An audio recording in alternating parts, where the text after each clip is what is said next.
And just like that, it is a Monday. Welcome in. It is the Kinner and Kev Show minus Kev. I'm Justin Kinner hanging out with you here, 1410 ESPN Radio and live on the Chatterbox Sports Network. But I am not solo today. I got a little help. Not a little help. I got a lot of help. I got Mr. Casey, of course, who held it down the last time I was here in studio, and then the one, the only, Mr. Elliott Rearing. Wow, what an honor to be on this show. First time on radio. First time on the radio. First time with you. I've never been on the radio before. This is a brand new experience for me, but hey, there's not a better leader I'd want than you.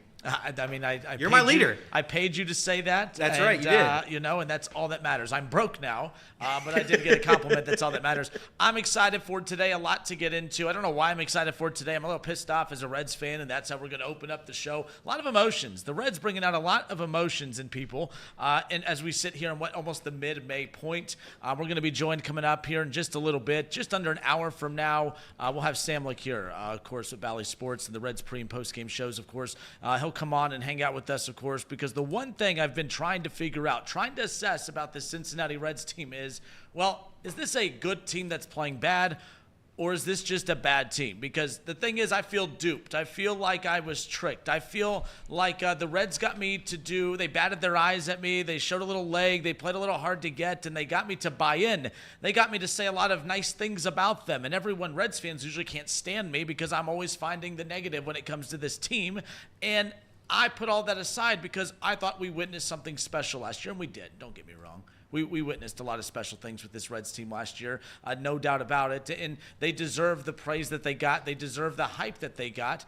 And just because they have not played well this season doesn't mean that they didn't deserve any of those things. In fact, because of those things, because of the way they looked last year, because of how they were able to execute with a pretty much predominant rookie lineup last year, that's what makes this year a little bit so disappointing. And, you could say, well, Justin, we are only, less than 90 days, we're less than 60 days into the season. We were a month and some change into the season, and it sounds like everyone is waving the white flag. Everyone is ready to give up and quit on this team. And I don't think it's us quitting on them. At times, it's not just the poor play.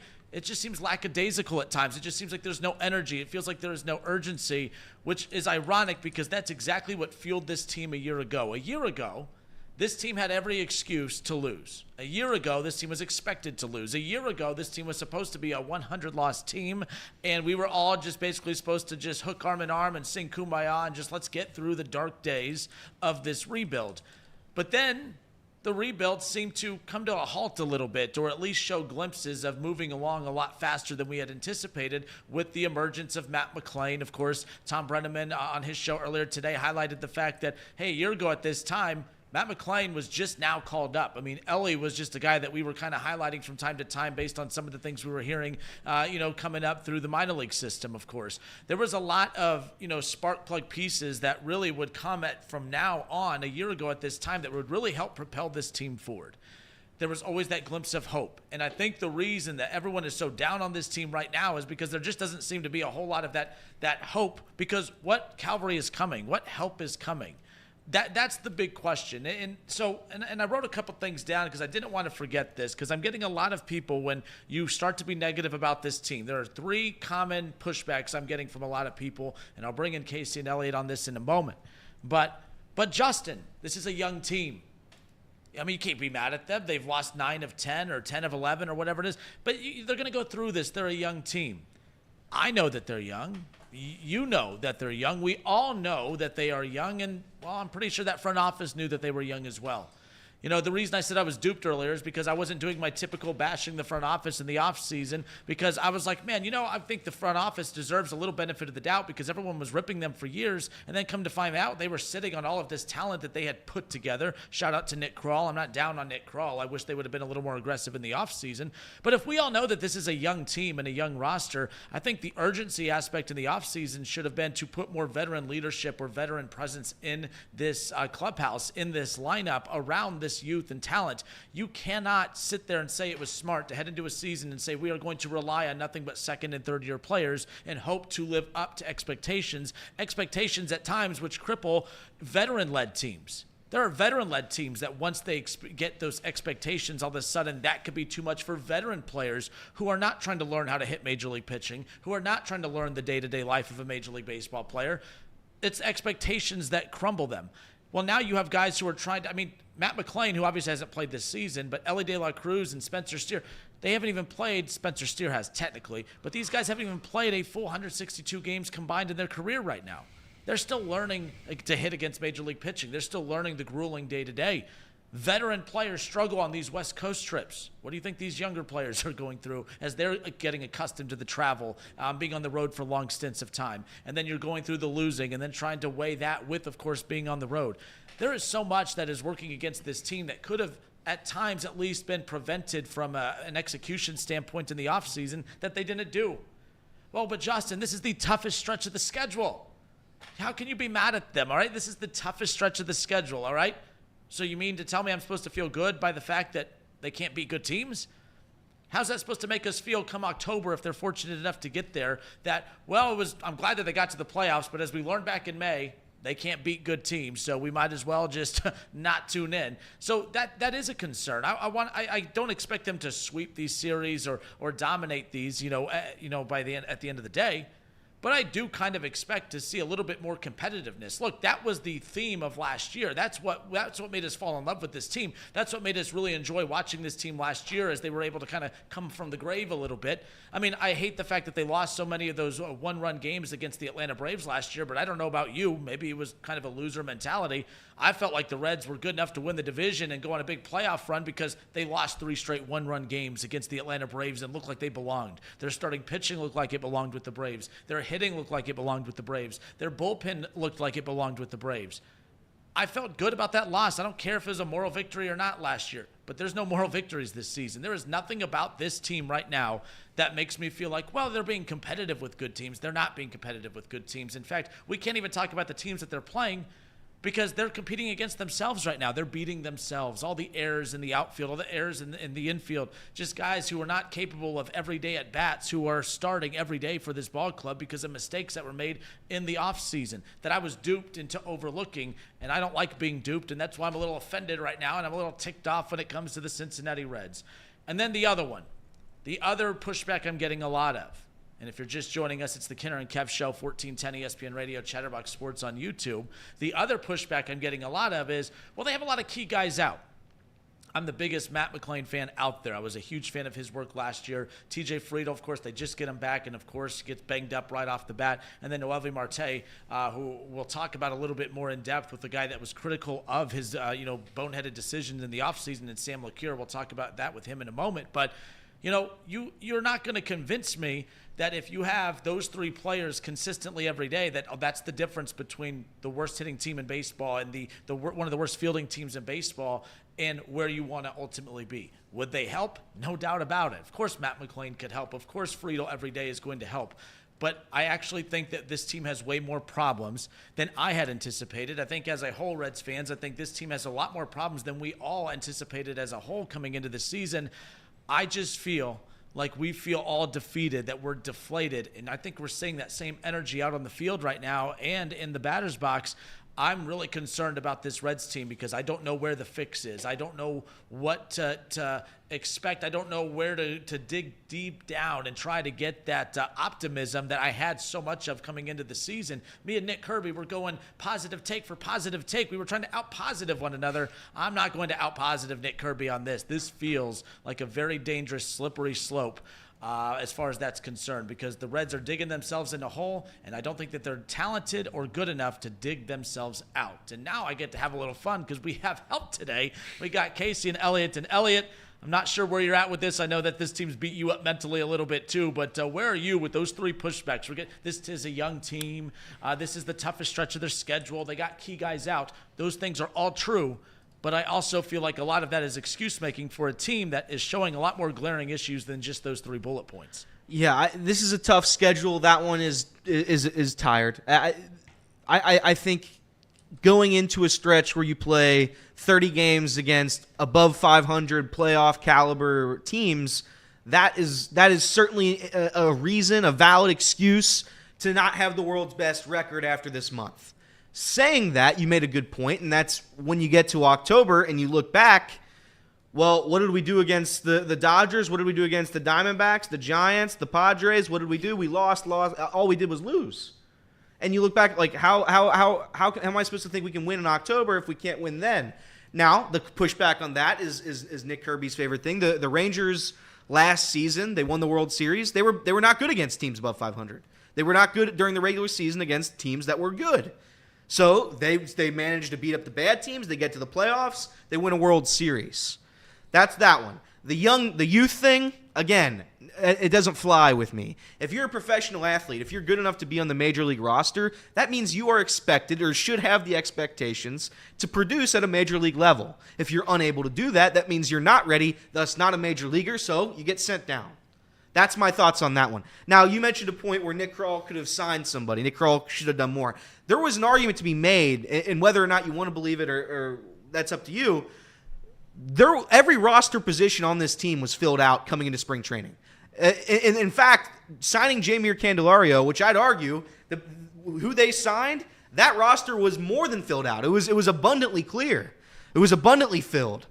There was infielders left and right. Now, obviously, that wasn't the case by the start of the season, and whether or not they knew Noelvi was doing steroids, whether or not they knew Matt McClain was going to get injured, whether or not they knew these things, you can save that for the Reddit group chats, whatever you want to do, the message boards. But no, I think this is a team, unfortunately, where you're seeing it. Is it a good team playing bad, or is it a bad team that's playing up to their standards? Nobody thought that the Reds would be some world-beating, gold-gloving, best defensive team out there. They're going to hit 500 home runs. Nobody thought that. They thought it was going to be a competitive baseball team. What you're seeing right now, the mistakes you're seeing right now on the base paths, on defense, I can't talk about enough. When a pop fly gets sent 50 feet up, you are praying, Justin, praying that somebody finds it in their mitt. That's not something you can do. That's not what good teams do. Good teams don't go on stretches like this. Good teams will go on losing stretches. They don't look uncompetitive. They don't look like they're fighting. I see Will Benson, and God bless Will Benson. I thought he was going to be an everyday player this year. Not the case. But his at-bats, they look worse. He's striking out at nearly a 50% clip. You know how hard that is? You're going up there and just swinging and missing on everything? Everything? I don't know. I'm not Mr. Positive. Everybody who's listened to me thus far knows this about me.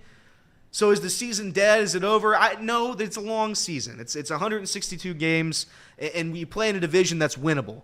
Even right now, I see a path where the Reds can still somehow win this division. I don't think the Brewers are the world's best team. I don't think the Cubs are the world's best team. The winner of this division is going to have probably 88 wins, if I had to take a guess. And 88 wins. So it's interesting. I'm trying to find this. I found this on Twitter a little bit ago. I think it was Bryce Spalding. Yes, it was. He did the math for everything based on. So here's the record that they would have to have just to get to 85 wins, and they would have to finish like 14 games above 500 the rest of the way. Yeah. And that's a concern. I'm trying to just I'm just stalling. I'm just word vomit right now. Here we go. Found it. Very organized, very prepared as always.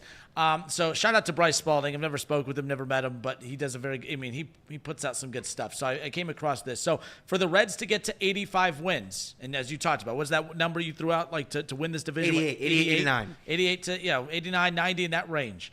Well, realistically, does this look like a team that, even if you get Matt McClain back, which you won't get till August, and I'll be very surprised if he comes back at all, especially if things continue to spiral out of control, it would be kind of silly to bring him back at all this season, which I hope we don't get to that point. But for the Reds to get to 85 wins, not the 88 that Elliot talked about, not the 89 or the 90, just to get to 85 wins, the Reds would have to go 68 and 54 the remainder of the way. I don't want to poo-poo on everyone's Reds optimism, because as a radio talk show host, as a sports talk show host, and we all work in the sports talk business over here, we need this. We need them to go better. We need them to be better than 68 and 54. We need them to be way more competitive than 68 and 54 because we need the content. We need the content. We can't keep doing every damn week Trey Hendrickson, T. Higgins. I wonder if that's going to lead to problems for the Bengals in early September. We're going to do that, but we don't need to do it multiple segments. I need to talk about a good Reds team from time to time. I was not concerned initially when these problems started because I'm like, yeah, it's a long season. I was doing the typical gibberish. But we're starting to spiral out of control. You can't rely on a 12-game win streak to dig you out of losing 10 of 11. And then to go 68 and 54 just to get to 85 wins the rest of the way, that's a problem. What you're banking on right now is a 12-game winning streak, and unfortunately, about 12-game winning streaks, you can't bank on them. They're magical runs. You don't factor in a 12-game winning streak when you start your season. The Reds, unfortunately, are I mean, if this isn't a 12-game losing streak, it's pretty damn close. 13-16 might as well be 12 in a row. So I don't know. My biggest issue with this team, it was last year, it was the inconsistency. The Reds would go on these 4-game winning streaks, and they'd meet that. They'd follow that with a 4-game losing streak. And that's what you're kind of seeing now. It's the peaks and the valleys that Nick Krall tried to avoid. You're going up and down right now. You're just going up and down, and right now you're in the bottom of the valley, and I don't know if there's a way out of it. It's a Kinner and Kev show, 1410 ESPN Radio. Our YouTube viewers on Chatterbox Sports got to see Elliot live in action. He was doing the camera switched a little to it, so they saw you giving me the go to break sign. That's so good. That's what we are going to do. That's what we are going to do right here. Again, Kinner and Kev, 1410 ESPN Radio, Chatterbox Sports on YouTube. Are the Cincinnati Reds, are they a good team that's playing bad, or are they just a bad team? Have you checked out on this team? And I beg you not to, because they're coming up later on tonight, 1410 ESPN Radio. We'll talk more about that in a moment. But I want to pick up with this Reds conversation. We're going to have Sam LaCure joining us coming up here in just a little bit. I'm keeping an eye on the clock for that. So we got a lot more to dive into Reds-wise. We'll get into some NFL, NBA playoffs around the corner. LeBron's son, Bronny to the NBA. Can he come back to college? He tweeted out a picture of him wearing an Ohio State jersey from his Buckeye visit about a year ago. So what was that about? We have a jam-packed show coming your way. Kinner and Kev, 1410 ESPN Radio, Chatterbox Sports on YouTube.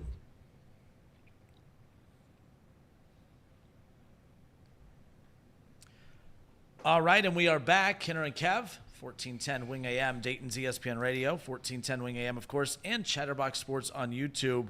Mr. E is asking if phone lines are open. Do we have phone lines? I do not have them set because up. we a lot of our equipment was at that golf tournament we were at, so no phone lines today. That's totally fine, Mr. E. I know you've called in from time to time. I appreciate you, but if you leave your opinions in the chat, I'll make sure we get to as many of these as we can. One of those is there needs to be bench guys and regular starters. Too much shuffle in the lineup. This is the number one reason we're in the position we're in. I don't know which one of you were running things the other day when we kind of had this conversation. I think Mr. E had called in regarding this same thing. I think this team has too many problems to really start diving into the weeds about changing up the lineup every single day. The bottom line is it's the worst hitting team in baseball, and I don't think they're the worst hitting team in baseball because the lineup's changing every day. Now you're just taking some of the worst hitters in baseball, shuffling them around on the worst lineup in baseball, and hoping for the best. This is a thing that they have to find a way to dig themselves out of collectively. I'll get to David Bell coming up in a moment, but pecking order wise, and Elliot, I'll bring you back in on this. Yeah. If we don't have to get into our list of reasons why this team is bad, being the worst hitting team in baseball, that's going to bury you more times than not anyways. But where does David Bell come into this equation? Because I was a big anti-David Bell guy a while ago, and now I'm like, I just think there's too many issues with this team for me to even waste time on getting to the manager at this point. Because you can't talk about them being the worst hitting team in baseball. You can't talk about a lineup full of second-year players and third-year players. You can't talk about all of those things, bad front office, handling of everything. You can't talk about all of those things and say, but David Bell, now that guy's the problem. I've never understood this argument, and especially as of late. And again, I hate to keep drawing comparisons to Moneyball, but if you watch Moneyball, Art Howell's job in that movie as the manager of the Oakland Athletics, he worked with the lineups that the front office gave him. That's what David Bell does. He does the lineups. He takes out pitchers whenever he feels that need to be taken out. But again, all these decisions now, especially in today's game, the game has evolved even tremendously over the past 10 years. Every single decision is made based on analytics. Every single thing is based on numbers. That's why a lot of fans love baseball. They love the math. They love the Bill James effect of it. But when you're talking about a bunch of guys who can't field pop-ups, when you're talking about guys who are getting thrown out at third base, nonstop, second base, not tagging up, not paying attention to how many outs there are in the outfield, at some point, and maybe you want to say, you know what, that's the culture. David Bell has brought in a losing culture. But I don't think so. I really don't. If you want to say fire David Bell after this year, which as of right now looks to be headed towards a disaster, if you want to do that, then fine. But I'm going to promise everyone right now, if you fire David Bell mid-season and Freddie Benavidez takes over this roster, nothing changes. Nothing. You can't teach a guy how to field a pop-up when you're a 24-year-old professional athlete. You can't do it. Are we spending, 30 minutes a day at practice taking pop-ups? That's what we're doing? We're not calling guys off when we're in the outfield? We're not signaling guys off? These are things that are taught when you're in third grade, not professional athletes. All the mistakes this team is making, these are mistakes made by children. David Bell, sure, if he wants to be responsible for having bad start after bad start through his 6 years here as a Cincinnati Reds manager, you can go ahead and blame him for that. That's fine, because I can't say anything about it. The numbers are what they are. I'd argue half the rosters he's had have been terrible. I'd argue that when you needed a good season this year, you had 3 bona fide starters either hurt or on steroids, and you just lose another yesterday in TJ Friedel for God knows how long. You can only blame a manager so much. If you're frustrated with the losing, if you're frustrated with the lineups, you can go ahead and call for David Bell. But for me right now, it's absolutely ludicrous to say that, you know what, this season we got 3 guys hitting above 250? No, we have 2 guys 3 guys hitting above 250. That's David Bell. David Bell has to teach these guys how to hit. And that can't be it. And a lot of times in sports too, like taking a coach out of the equation, taking a manager out of the equation. A lot of times it's done just to kind of spark some kind of rallying cry. Like, hey, all right, we fired our manager mid-season. That's our front office basically telling us that they're throwing in the white flag, that this season is done, it's lost. So we're going to pack it in. No, we're going to rally together. We're going to compete, and we're going to do all the things. If that's the case, then that is also a bigger indictment on players. I hate that players need their coach to be fired at times. When it comes to that, there are times bad coaches need to be moved on from, right? Like that, sometimes coaches need to be moved on from, managers need to be fired. But at times, you move on from David Bell, and then all of a sudden these guys start hitting better because they're playing inspired. That's more of an indictment on the players than it is David Bell, because you should want to come to work. This Correct. team is too young to be having those doldrum months of, oh, well, I guess I got to go to work today. Oh, I should have retired before coming. This is a youthful roster. And that. One thing I will say, too, I get people come at me, the roster's so young, and I beat up on the young guys a little bit, too. But now that we think about it, I mean, how long do you have to play in the league before you're considered a veteran? Is Will Benson, is Jonathan India, Will Benson, Tyler Stevenson, are they veterans? I'd say they are. I think that they are, too. And I think that rather than constantly talking about, and by the way, Ellie, love Ellie. I mean, Ellie's killing it. Ellie, obviously Spencer Steer, talking about these guys. I think more criticism needs to be thrown the way of Jonathan India. It needs to be thrown more the way of Tyler Stevenson and Will Benson, because when you are getting the up and down play from a young roster, those are the guys you should be looking at doing their end, carrying their side of things. And that's where, to me, the problem really is stemming from. But again, worst hitting team in baseball. This isn't a veteran problem. This isn't a youth problem. This is a problem from top to bottom. And I just don't think David Bell is at the top of that priority list of changes that need to be made to try to ride the ship a little bit. And I'm being very negative, Matt McClain can come back tomorrow. I'll be excited about it. I don't think all of a sudden now this team knows how to field a ground ball or catch a ball in the outfield. I don't think Matt McClain coming back tomorrow all of a sudden improves their base running. I don't know about any of that. The thing that last year that was fun about this team, they didn't know any better, but they were fun as hell to watch. They were in every game. They were competitive. They gave a damn. Even when they'd lose, you'd feel devastated because they lost, but you felt good. You couldn't wait for the next game. I watched they're losing extras yesterday, and I'm like, crap, I got to do this again tomorrow night. Yeah. Like that's the concern I have, is that if I'm getting tired of it and it's my job to care, if it's not your job to care, what are you doing with it? That's my big concern. You've gone to the ballpark a few times. I have seven times. What's the energy? What your record is? What's your record? Oh, it's not good. I think not good. 2-5. Is that right? I think it's 2-5. I think it's 2-5. 2-5. But the environment. I went to quite a few games last year, and there was just a buzz. There was an excitement. It was just fun. Yeah. Even if you're not watching everything going on in the field, there was just a buzz in the ballpark. Now people are just buzzed at the ballpark, pissed off. So what's the energy at the Great American Ballpark when you go? It's not good. It's not good.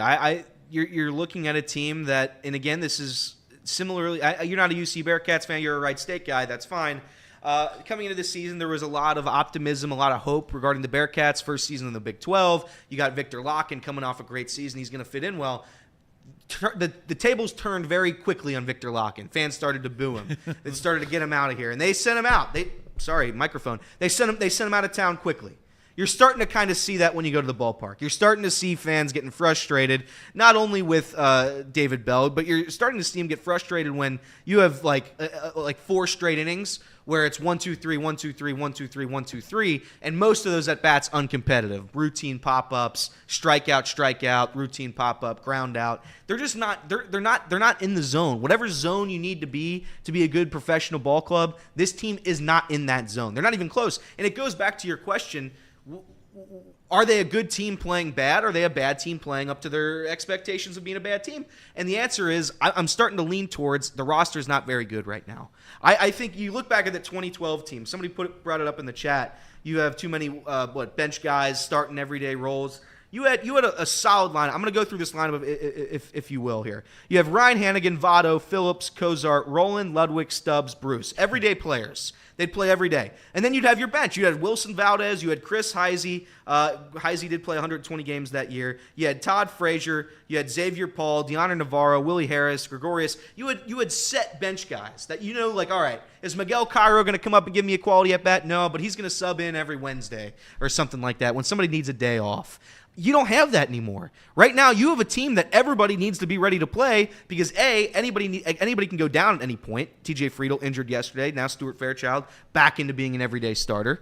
You have Will Benson not being able to compete against left-handed pitching, which, to be quite honest, I'll never understand that. I'll never understand just being a waste of an at-bat if you're a lefty on lefty. That's just one thing that I've never understood.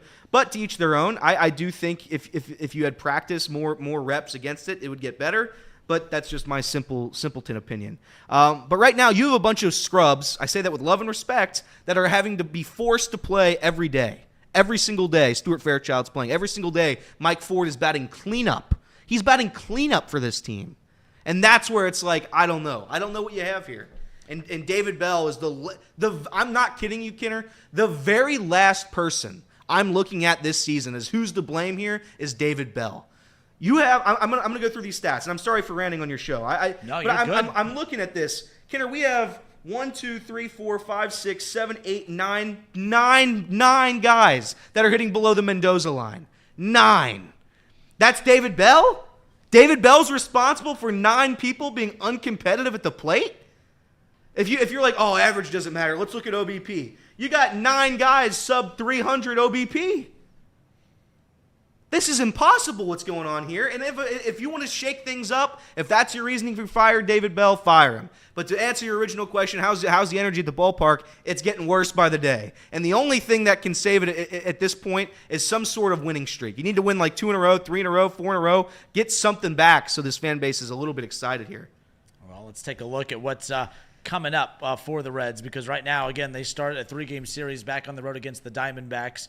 And then, of course, they got to go play some crap team, the Dodgers? Have you ever heard of them? I don't know. The Dodgers? They're really bad. My gosh. And then you got to return home. Luckily, you're back at Great American Ballpark. But then you got 3 with the Padres. You got 3 more with the Angels. And then things start to ease up a bit.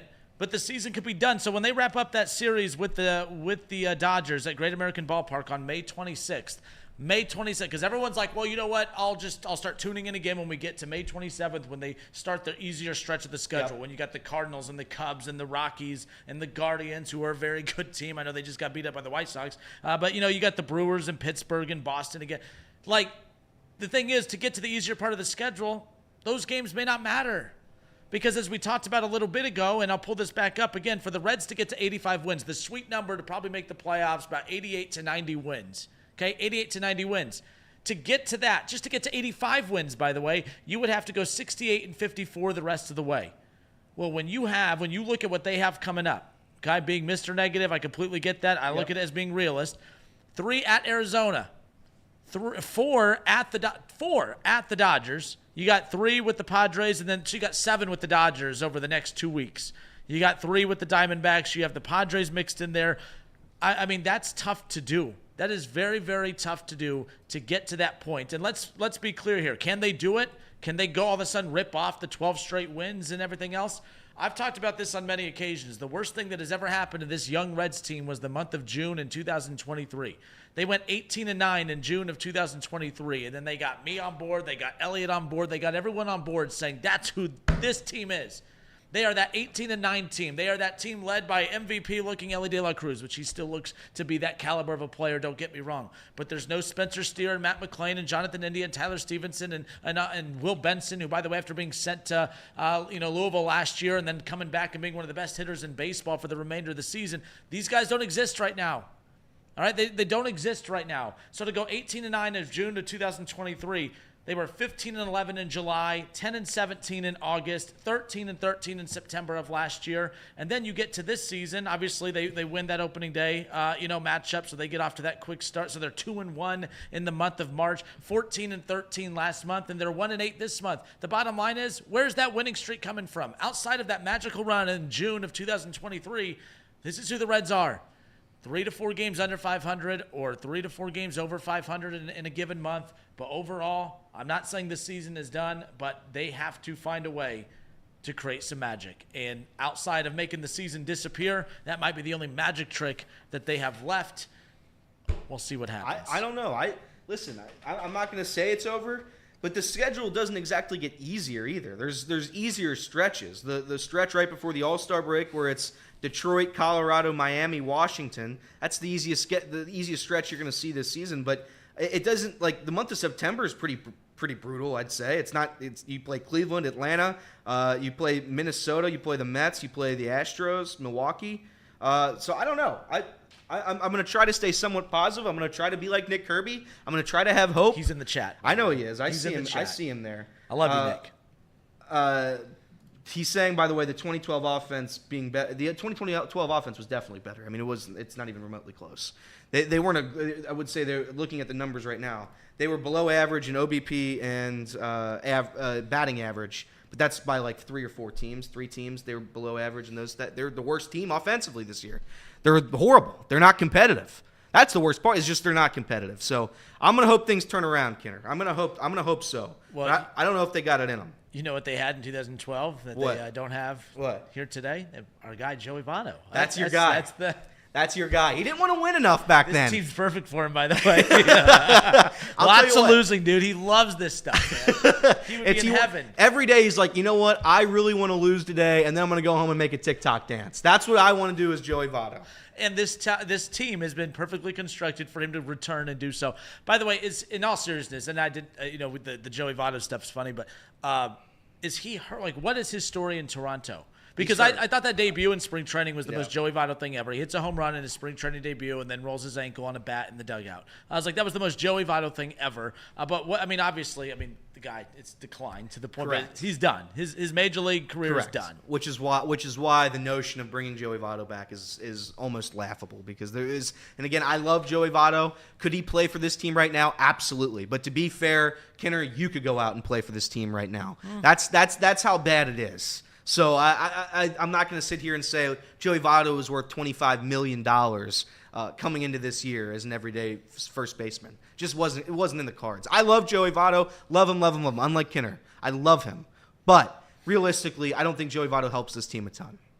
And that's a fact. Kinner and Cav, 1410 ESPN Radio, Chatterbox Sports on YouTube. We'll have Sam LaCure join us coming up here in just a little bit. Of course, we'll dive into what's kind of going on with this Reds team at the moment, as far as, is this a good team that's playing poorly, or was this team just not who we thought they were coming into the year? How much of an impact not having a Matt McClain and a TJ Friedel all year, of course, and the suspension of Noelvi Marte, who Sam LaCure was very critical of coming into this season. So I'm really kind of curious his thoughts on that, on the absence of those three as a whole.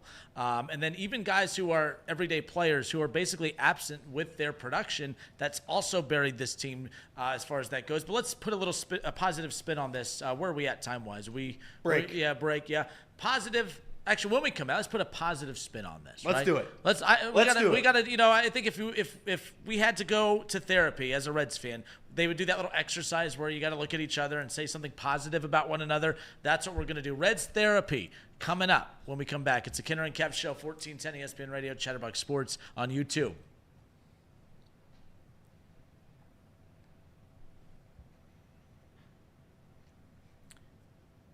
And we are back. Justin Kinner, no Kev Nash today. Kev Nash off for the weekend. We'll be back tomorrow. We'll be back in the WING studios. But when Kev was off and I can actually kind of venture out of the building a little bit, I decided to make my way over to Hamilton to hang out with my guys, Casey and Elliot. Casey's a little quiet. What's going on, Casey?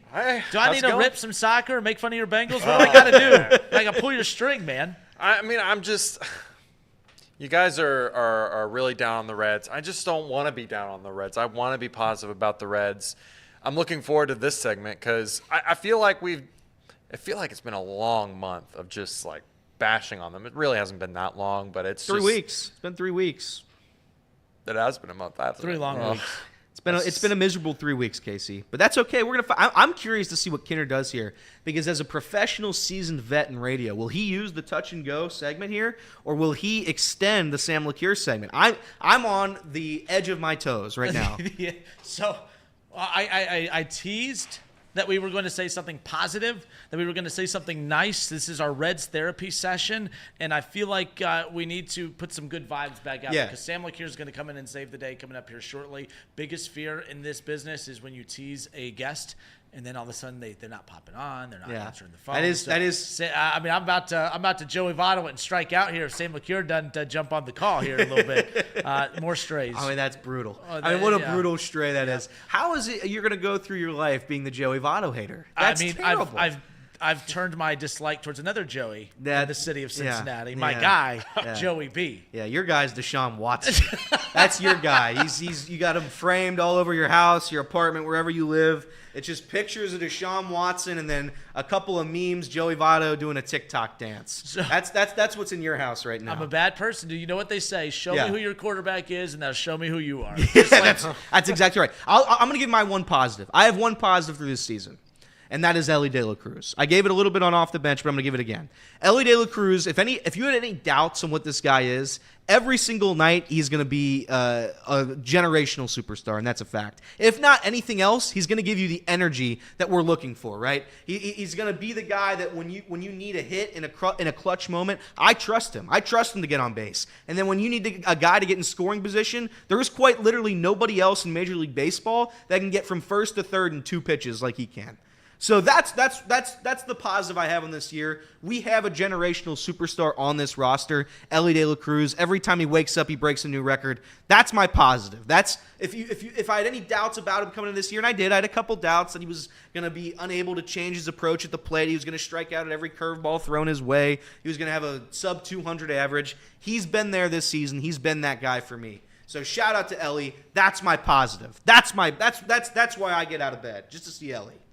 And first of all, I think that's one. There's everything in life you're going to have people split down the middle. I would love to know if anyone out there is down on Elly De La Cruz. I don't know how you can be, but that's one thing that I think all Reds fans universally can all agree upon. Even non-Reds fans could say, that Elly guy, he's pretty damn good. Real quick before I get to my positive, so Carrie Reinert, she messages in.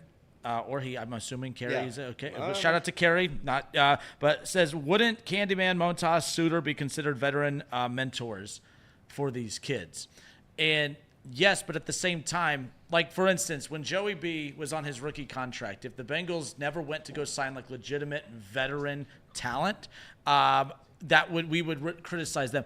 Of course, you're going to sign older veteran players, to fill the gaps, but like to go get actual credible guys. Now, to Elliot's point, there wasn't a whole lot of gaps coming into the season because you assumed Will Benson would produce. You assumed TJ Friedel would be here. I miss the days of ripping the front office saying another middle infielder. Those were the days. Not wrong, though. Those technically are veteran pieces added, but those aren't the type of veterans. Like, I know this sounds silly. Out of the ripping of Joey Votto, you're going to learn more from Joey Votto hitting 198 than these guys playing poorly. 100%. Because you're watching a true pro in Joey Votto versus guys that have just had good careers but not great. But it's a fair question. We have a chat from Scott. Have we set our expectations too high on the 2024 Reds? That is for me, That is a resounding yes. I thought there was a chance the Reds would win 88. I thought there was a chance the Reds would win 85. And now I see no way that happens. Were your expectations were pretty high as well, right? I thought they were winning this division. Yeah. I mean, we had guys like I had Ben Verlander on, during spring training, and he was super high on this team. And when people say, "What did we have too high of expectations?" I don't think you could ever have too high of expectations for a team. That just means the team didn't live up to expectations. Yeah. So I think the expectations were fair. Because of the pitching, because of the bullpen, and because we thought, man, a second full year with Matt McClain and Spencer Steer and Ellie De La Cruz and Will Benson. I was high on Will Benson too. I mean, and the season's not done yet, but we'll see what ends up happening. But I'm not. Oh, the positive, real quick. Positive. The positive. The starting pitching. Starting pitching, yes. Because they could be a great hitting team with no starting pitching. It is so hard to find quality starting pitching. You can fill these gaps quickly to replace bad hitters. It's very difficult to replace bad pitching, and I think that's the biggest puzzle piece when it's all said and done. All right, I believe we're going to be joined by Sam LeCure coming up here around the corner, so we're going to step away for a few moments. Hour number 2 coming up on the radio side. It's the Kinner and Kev Show, 1410 ESPN Radio, Chatterbox Sports on YouTube. We'll be right back. So we're live on YouTube right now. We don't have to do the countdown. Should we just hang out a bit till Yeah, we can do that. till he pops up? Let me check the old email, make sure he hasn't broken up with me yet. No, we're still good. We're still good. But I'll keep that open to fill in and everything. So it's your birthday. It is my birthday. Happy birthday. Thank Now you. we're into the show. Didn't even wish Elliot a happy I wished birthday. myself a happy birthday on Twitter. Did you see that? I don't know if you saw it yet. Not enough people were wishing me a happy birthday. I did give myself one. I had to pat myself on the back. That's my You favorite. did that during the show, by the way. I did. I had to. And here's the thing. It's like, Elliot, why are you giving yourself a happy birthday? It's because I need it. I need it in my life. I need to feel that birthday wish. Every birthday wish I get. Are you a Marvel guy? No, I'm not. You're not a Marvel guy? I'm not a movie guy.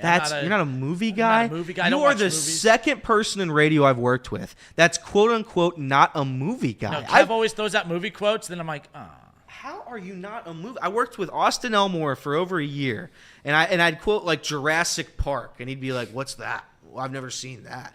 I'm like, "What is?" I've never seen people who just aren't a fan of movies. To be fair, I've seen Jurassic Park. What about Moneyball? Have you seen Moneyball? I have seen Moneyball. Moneyball's a great movie. It was a long time ago, but I have seen Moneyball. Oh my God, you got to rewatch it. You know who hates Moneyball?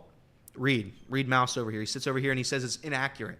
He says that A's team was far better than they depicted it. The starting rotation that year was unbelievable. What roster was that? Was that the Tim Hudson roster? Was that the what pitcher? What? I don't know. It was. I'm not going to know these names. I don't know names. No, it's okay. I just didn't. I know. I mean, people forget that A's rotation back in the day was pretty damn good. Before those guys, had kind of departed from the A's. But I can't remember when they went through that. What was the roster that they were building? It was at that time. It was Tim Hudson, Barry Zito. There was somebody else on that team. Isringhausen left. So it was Tim Hudson and interesting. Okay. Well, let's do a quick 5 seconds of silence. Oh, we're resetting. I think that's what we got to do. We got to do 5 seconds of silence, and we come back to the radio. All right. Sounds like a plan. So you give me the countdown. Yes, sir.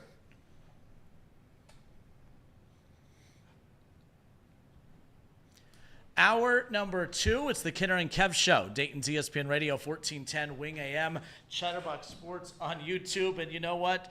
Rookie mistake. We're talking about all the youth on the Reds and, and the inexperience. I'm an experienced radio guy that forgot my headphones. There we go. Now we're off and rolling. Now it looks like I know what the hell I'm doing. But we're going to continue talking some more Reds baseball here in hour number 2. Off and rolling again. Kinner and Kev, 1410 ESPN Radio. No Kev Nash today. He'll be back tomorrow. But we're also live on Chatterbox Sports on YouTube. And we're joined now, of course, one of my favorite guests, Mr. Sam LeCure again, Valley Sports Reds pregame, postgame analyst, giving us some time, former Red himself. And Sam, I saw a smile on your face. That's what we need on this show right now because a lot of Reds fans, not a whole lot of smiles right now. I'm glad to see those pearly whites. Yeah, man. It's in years past, everybody's asking, "Oh, how's the the post game shows going?" It's a lot of losses, and 2 years ago, I would have said, "Yeah, they suck," but I mean, because the team sucked, it wasn't going to get any better. But this is a good team, so I still don't have to fake it through a post game show because like the tide will turn because they are a good team, and the way that they're pitching, it's hard to imagine they don't start winning a couple ball games.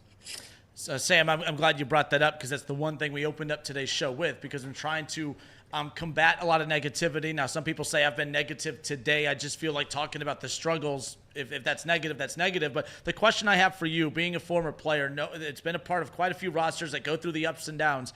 Is this a good team that's just playing poorly, or is this team just not as good as we anticipated coming into the season? What's your overall perception of this team? Because a lot of people are just in between of what to make of this Reds team right now. I think it's a little bit of both. I think they're a good team that's not playing well right now. That's kind of the main thing.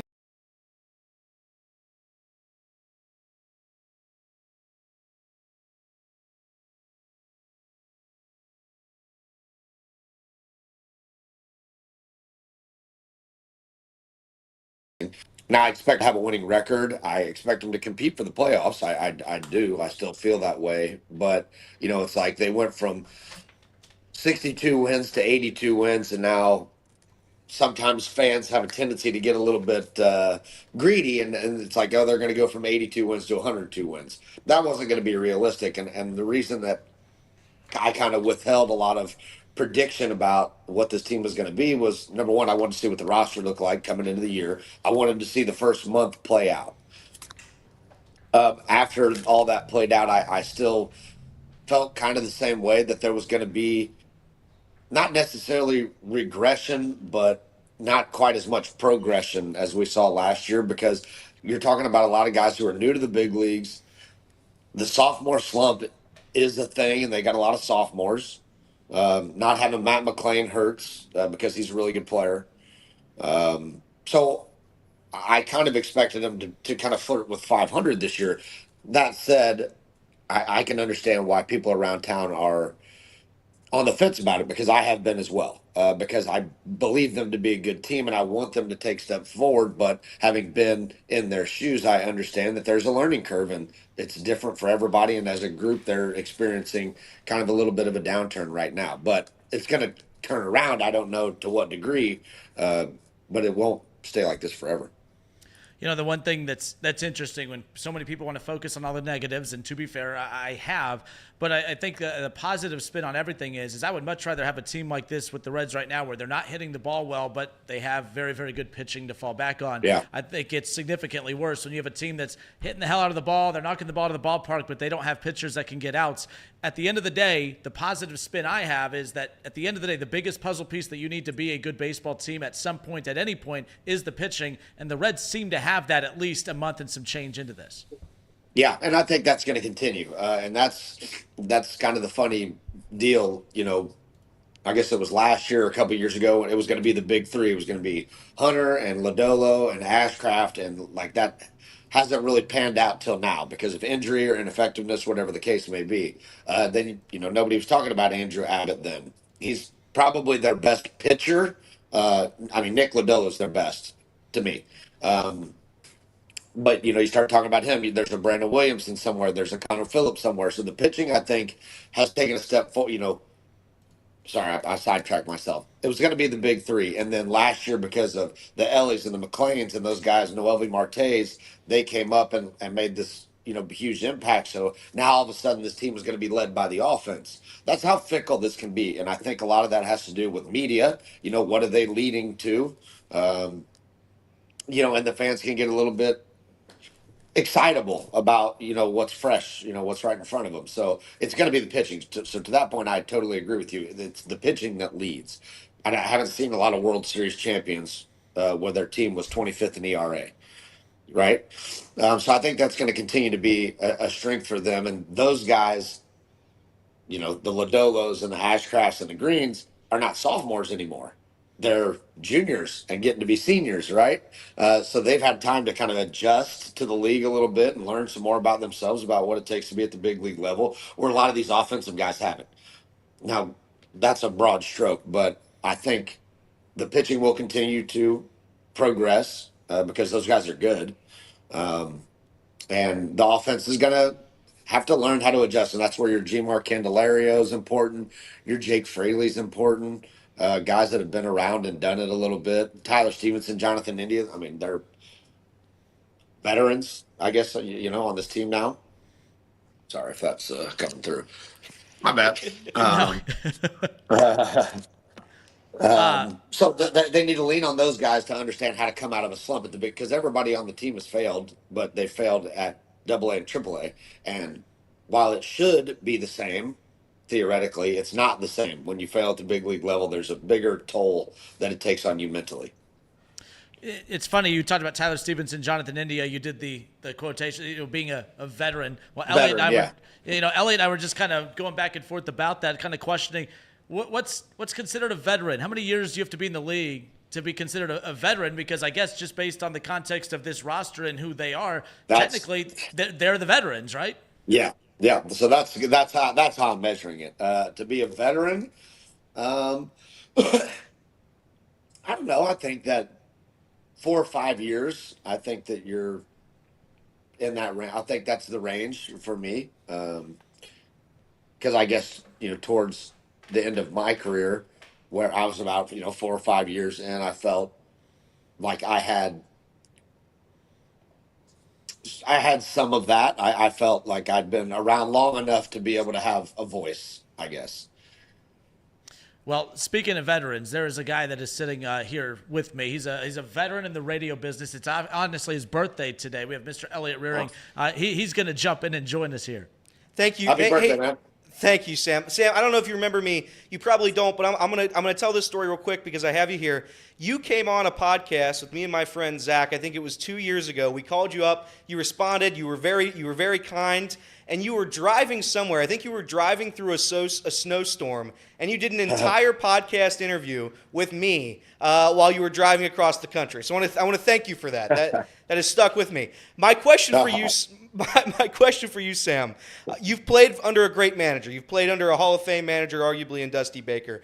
I'm going to ask you this because it seems like the fan base, whenever something goes wrong, the first rock you throw, the first stone you throw is right at the manager. And it seems like David Bell is getting kicked and shoved and rolled over right under by the bus that is this fan base. How much does the manager, how much responsibility falls on the manager? Especially in today's game, I know it's heavily analytic based, but if you're from me from the outside, my personal opinion as somebody who never played professional baseball, I'm probably one grilled cheese away from looking more like a baseball. But I'm going to tell you this, from an outsider's perspective, I don't know how much a manager really means in terms of the X's and O's, opposed to just being a good vibes guy, a good locker room, culture room guy.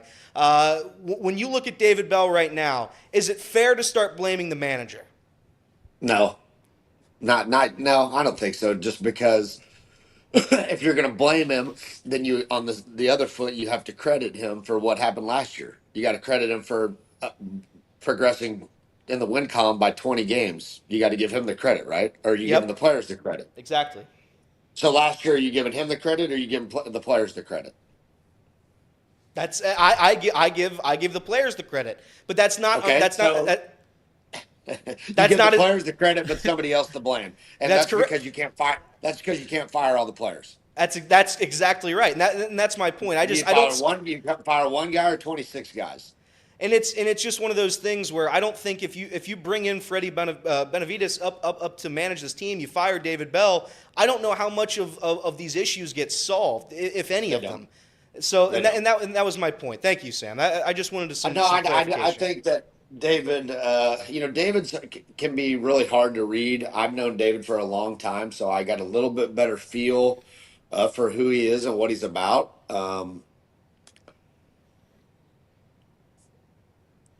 I think that I look to the players and how are they reacting to the manager? Like, are they taking on some of his personality? And I think that they are. Like when I hear David talk in his post game interviews and I hear the players talk in the post game interviews, the message is consistent. What David is saying, like they're kind of saying, they're talking about the same things and they're talking about it in the same way. So that to me means that he has their trust. So it falls on them, and that's kind of why I was talking about the sophomore slumps and guys still trying to learn at the big league level. That it's a tough thing to do, man. I mean, look at Paul Skeens for the Pirates the other day. Gave up 3 runs in 27 and a third innings in the minor leagues. Gives up 3 runs in 4 innings in the big leagues. It's different. It is different. Now it's a fine line, but it is a clear line. And I was kind of talking about that a little bit yesterday. You have to be on point so often And also to the Reds' uh, defense, I guess they're playing some pretty good teams too. Now they got to figure out ways to beat those teams for sure, and they've been close. I can't, I won't try to explain an offensive slump because I was just in a lifelong one. Um, so I don't know. It seems like it's more mental at this point where they recognize that this part of the schedule is going to be pretty tough. And they all started to try to be the hero instead of doing what they do best. And that's the team concept of how they play, the running the bases, the moving the ball, this. So they just kind of got away from who they are. And once they get back to that, it'll be evident. I mean, the tide will turn. We got Sam LaCure hanging out with us here. It's the Kinner and Kev Show, 1410 ESPN Radio, live on Chatterbox Sports on YouTube. Last thing on David Bell, because again, it's always these narratives that get put out there. And with you being a former player, I really want to ask you this, because I think even me being in media, we fall into the trap of just repeating regurgitated talking points that probably you as athletes just roll your eyes at. When people say, well, David Bell needs to be more of a rah-rah guy, I've always pushed back on that in any sport, because I'm like, you're paid professional athletes. If you need David Bell to be rah-rah for you to be rah-rah, then you're not a very good professional. Am I wrong in saying that? Do you need a manager or a coach in any sport to be rah-rah to get you to be rah-rah? Are you a rah-rah guy without having to be pushed to do so? I mean, each guy is their own individual, like, I mean, TJ Friedel has a different persona than Matt McClain. Matt McClain is like a white piece of toast. He's kind of boring, like when you watch him do it, right? But TJ's got fire.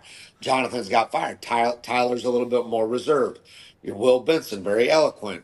Spencer Steers kind of, can be I mean, I love Spence, like, but he can be a little bit boring in how he goes about it. It's just, I don't, and where do you need to see David be rah rah on the bench?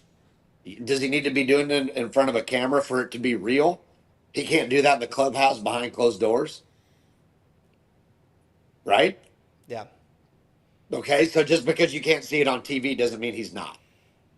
If I wasn't airing, if we weren't doing this on YouTube, if it was just my voice, is it real? Like, just because you have to see it, like you can see my mannerisms, so you know that what I'm saying is genuine. I mean, I get part of that, but I mean, you can't just have it every way you want it based on the narrative that you want to create.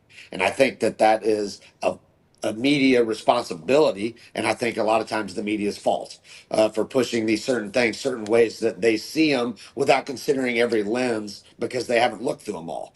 I'm fortunate in the fact that now I've spent some time in both arenas. Like I know what I feel like as a player, what I felt like as a player, and I know listening to the people that I work with now and the people that I'm around, and talking with you guys or whoever it is, I understand the lens that you guys are looking through, and I can give some perspective to that. That's why you asked me to come on, right? I mean, because I have a perspective of what's going on there and how we're looking at it from this side of the thing. But is David a rah rah guy? No, I don't think he really is. But if you need, yeah, to your point, if you need any help from anybody to get up to play in a major league game, because there aren't a lot of those jobs out there, they don't hand them out. If you need help getting up, then yeah, you're in the wrong deal. When you So look no, around, so no, I don't think David's rah rah. Two, I don't think he needs to be. Good. when you look around this team, and I watched it yesterday, and it's just one of those things that bugs me. And again, not a professional athlete, nowhere close to it. But I'm looking at routine plays seemingly being missed. I'm looking at the base paths being almost disrespected by how bad the Reds have seemingly run at certain times. You have Ellie De La Cruz, Jonathan India's 4 for 4 in stolen bases. There's guys who know how to run stolen base, who know how to manage the base path. But there's a couple instances this season where you're not paying attention to who catches a ball in the outfield. You're on defense wise, you're seeing guys miss pop-ups. What do you attribute the lack of almost fundamental play to? Because in my lifetime, I've been a big Reds fan for 25 years now. I can't remember a team that has struggled this much with the fundamentals. I'm not seeing that so much. I understand what you're talking about, running into some outs on the bases. Now there has been some of that where it's been poor decision making when them running into outs, but there's been other times where they've been aggressive plays that the defense has made a play. Yeah. There's a guy for San Francisco the other day made a couple just perfect throws, and if they're not perfect, they're safe. You Yeah. know what I mean? Like, so that's forcing the issue, and that's a big part of the identity of this team. So as far as they have done some dumb things on the base pass that are just have been more out of greed, I think, than within the team concept of, oh, me taking this extra base or stealing this base is going to put us in a better position to win. It hasn't been that. It's been, I want to pump my stolen base number up. Yeah. It's been more of those. So those are the dumb things that I like. Getting thrown out, trying to stretch a single into a double when a guy makes a perfect throw, I'm fine with that, and I hope they Yeah. keep doing it because it's hard to make those perfect plays. The pop up stuff, I think that in today's game, and I think they have the ability to be a really good defensive team. I do, because they've got speed and they've got some athleticism. 100%. You're always going to sacrifice. Well, I'm not, but the game today is going to sacrifice defense for offense. You're going to put your best offensive alignment out there. They don't put a There's not a platoon defensive strategy. It's platoon to get a certain bat in the lineup Yeah. versus a certain pitcher, right? They're not putting. And I hate this because there's times where it was when Wade Miley was here. I'm like, you have got to put your best defensive infield, your shortstop and third baseman, that they have to be your best defensive combination that day, because he's going to get a lot of balls moved to that side. So you sacrifice the offense that day to make sure that your pitcher is throwing up zeros. You want those routine plays like you're mentioning, those routine plays to be made. So defensive alignment, I think, is, I don't know. I think it's bullshit personally, but I'll just be honest with you about that. Yeah, they do. They need to tighten. They need to tighten some things up for sure. But it's always going to look like that during a bad time. I agree with you for the most part. I have Yeah. I have one last silly question for you, Sam, because No, I like your questions. I think you're funny. Thank you. There's been one thing that's been clamoring all over Red's Twitter, and I've been trying to defend it. But Sam, I've lost my car, I've lost my house, and I've been trying to bet the Bally Sports parlay with you guys. You're 1-36, Sam. Is that?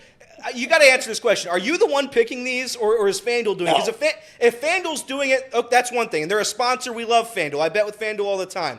But saying that, we got to just throw a couple minus 500s in there. And if it's like a minus 200 three-leg parlay, I'll put $100 on it, and we'll all go home winners. But we got to get a point on the board here, Sam. What are we doing? I know. So here's how I'm told this goes. I don't know how to bet. Just because when I was playing, betting on all this stuff like that wasn't Yeah. allowed. And I don't know if you've heard of a guy's name's Pete. Pete Rose. Or whatever. I'm a little skittish about it. And so I don't know what it comes up and it says minus whatever. I don't know what the hell that means. I don't. So somebody at that I work with, our producer, somebody like that, I guess they can go onto the FanDuel website and they just kind of hand pick Yeah. these things and they put it together, right? Yeah. So they pick it. So they are creating what you see every day. Okay. And then that's just like kind of our sponsored segment or whatever it is. Uh-huh. So they put it Are, up there. are they aware of how are they aware of how bad they're doing? They are. So somebody was saying, and this has been recent. It might have been you. They're like, somebody's been honest about the fact that we're one for whatever it is. Yeah. So, but they're very, very aware of it. I think we were talking about it yesterday. If you need any help with it, Sam, I know a guy. I can do it for you. Okay. I can do it for you if you need somebody. But we got to right. shake things up. We can't finish this season 1-161 on the Bally Sports So parlay. it's like, so is it? All right. So that's not on me, because they like come to me and they're like, Sam, what do you think about this parlay? Yeah. And I'm like, okay, over under however many runs, somebody gets a hit, somebody gets an RBI. I'm like, sure, whatever. So I guess I need to start disagreeing with all of them. Yes, please. I guess. Please. So when it comes to FanDuel, I'll be like, based on our history right now, no, I would not bet on this. Go spend your $12 on a pack of cigarettes or something. Whatever. It sounds Thank like you. Elliot, you just volunteered to be Sam's interpreter. Yeah, I'll be your interpreter. I'll be Sam bookie. LeCure's interpreter. Yeah, you're And both. I'll get you some bets going, Sam. I'll help. All right, I'll I help this appreciate fan it. base win. All right, I appreciate it. Yeah, right now we need all the help we can get, right? Yeah, that's right. Sam LeCure, awesome enough to hang out with us, give us some time here today. Kenner and Cap, 1410 ESPN Radio, Chatterbox Sports on YouTube. Sam, obviously they're in the midst of a tough stretch. They're trying to rally. They're trying to turn it around. It doesn't get any easier. 3 with the Diamondbacks. You got 7 games with the Dodgers. Over the next couple of weeks, over the next week and some change. Just your vibe right now as far as how they could turn this around. Send us out with something positive. Why you feel like this team is in a position to potentially turn this around, because just like your betting future, the Reds have to find a way to turn this around here soon. Yeah, they got to find a way to win a little bit. We've hit on it a couple times, and it's the pitching. I think that if they continue to go out there, I mean, every day, every guy that they send out there, Frankie Montas, Hunter Green, Nick Lodolo, Graham Ashcraft, Andrew Abbott, I feel pretty good every day with one of those guys. I feel like you got a good chance to win the ball game. They're going to give you a chance to win it. Now that might be 5 innings, 2 runs, 6 innings, 3 runs. You're going to be in it, right? They're not getting blown out. I mean, I think maybe the Orioles blew them out or something like that. But other than that, they've been tight. They're losing games because of a lack of offense. They're losing games, 4-2 and 3-1, whatever. Like, they're pitching well enough to win. So as long as the pitching can continue to do that, which I think that they can, I think that's sustainable, because we've been waiting for this to happen from Hunter and Nick and Graham. We've been waiting for them to kind of take that next step. It feels like they're taking it. You hate to waste it. So TJ going out yesterday, I haven't heard. I guess I'll find out at work tonight what's up with his thumb. It was great to get him back and see him at the top of the lineup. I felt like that was going to be a big benefit to spark this offense. I don't know where it went. But to be positive, the pitching is why I think that they're going to turn it around, and because they just can't. They're just too good to hit like this. And I think of equal and opposite. For every action, there's an equal and opposite reaction. In baseball, things really do even out. For every missile that you hit that gets caught, there's a blooper that falls in. So if this is a stretch like this, they're going to go what? Right now they've lost 12 of 14 or something like that. That's right. There is going to be a stretch where they win 10 of 12 or 12 of 14. Like, there will be. And I won't say don't put it on a parlay, but I'd almost bet on it. This is what you have to send us out with, because I don't know how long we've been on this conversation with you, but we haven't even mentioned Ellie De La Cruz. The kid's something special. Look, Spencer Steers looked great. McClain, when he played last year, was fantastic. Obviously, the youth movement has been insane, but there's just something different about this cat, just from your perspective. Again, it's such a generic, dumb question. What makes him special? But from your eyes, he's just different he's your typical superstar player. The Reds have struck gold with him. Yeah, they have. They really have. And there's 2 things that stick out to me that I don't know that would be obvious to everybody else. Obviously, I don't have to sit here and talk about his physical tools. Anybody who can read StatCast or just watch the game know that he looks different than everybody else on the field, because he's faster and throws it harder and hits it farther and all that crap. He's a really good baseball player. Like, he's instinctually, I watch body movements and these different things. He's a step ahead of everybody else as far as the game. It's like baseball playing, not physical ability. He's mentally ahead of everybody else at his age. So he's put the physical tools together with that, and everybody will remember this when he did the 3 stolen bases in 2 pitches last year, right, in Milwaukee. Stole second, stole third, and stole home in the middle of that toss back. He was like going into third base, takes his little oven mitt off and puts it on the other hand, because he's anticipating what hand he's going to slide into the base with. That's part one. Second part is, while everybody else is scratching their head, Ellie's over there kind of doing his hair flip and putting his helmet back on, but with his eye on the pitcher, waiting for him to take that ball out of his glove and rub it or scratch his ass or whatever he's doing. And in that moment he goes. So the instincts are there, the anticipation is there, and he's put that together with his physical abilities. And number two is learning English. That tells me he understands his capabilities. Like, I'll compare him to Shohei Ohtani. Like when he won the MVP and he was giving his speech and he gave it in English.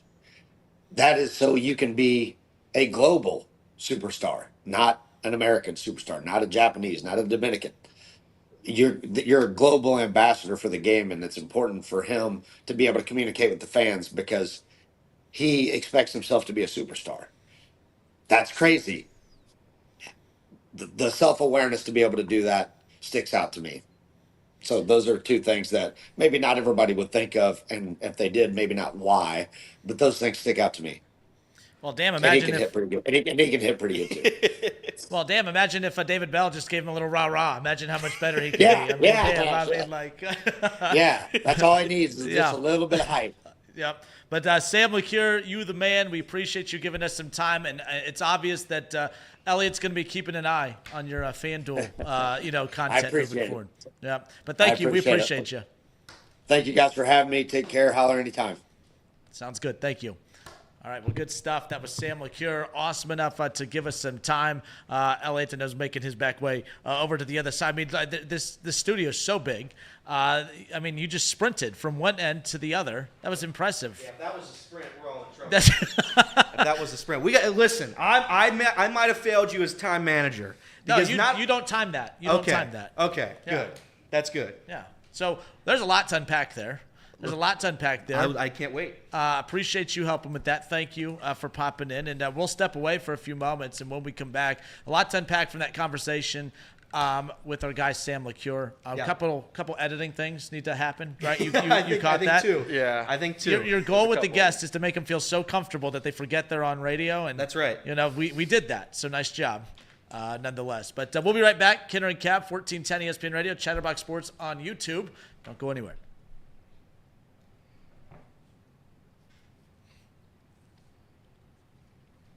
I was going to yell the word that he did, but I just decided.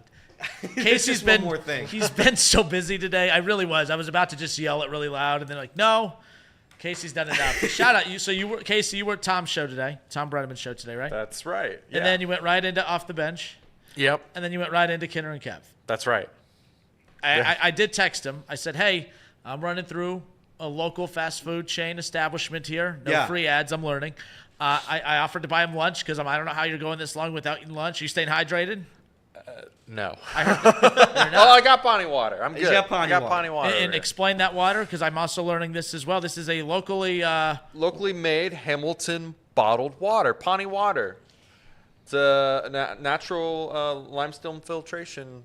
just that what makes you want. really good water. That's exactly what you want with your water. As far as that goes. Shout out Sam LeCure. Sam was awesome. Lots to unpack there. I was worried with those two because, again, they have a job to do.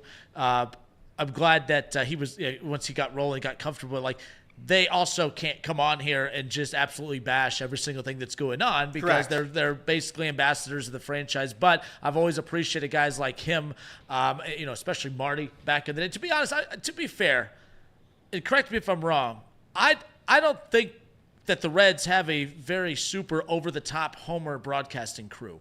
Because every time I've had them on the show, they are pretty realistic about the struggles at hand. They're not going to go overboard.